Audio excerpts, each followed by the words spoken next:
Lionel Messi গোল করেছেন আর তার দল জেতেনি, এমনটা খুব কমই দেখা যায়। এবার আরেকবার দেখা গেল মেজর লিগ সকারের ম্যাচে।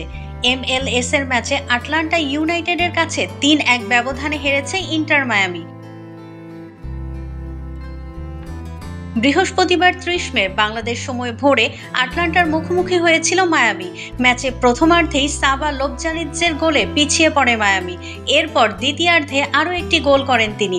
মাঝে ৬২ মিনিটে মেসি এক গোল শোধ করলেও ৭৩ মিনিটে মায়ামির জালে শেষ পেরেক ঠুকে দেন জামাল থিয়ারে।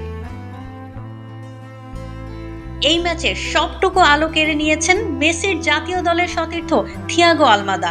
মেসির সঙ্গে ২০২২ বিশ্বকাপ খেলা আলমাদা ম্যাচ জুড়ে নিয়ন্ত্রণ করেছেন মাঝমাঠ। বল ধরে আক্রমণে উঠে কাঁপিয়ে দিয়েছেন মায়ামির রক্ষণ। আটলান্টার ৩টি গোলেই অবদান ছিল ২৩ বছর বয়সী এই আর্জেন্টাইনের।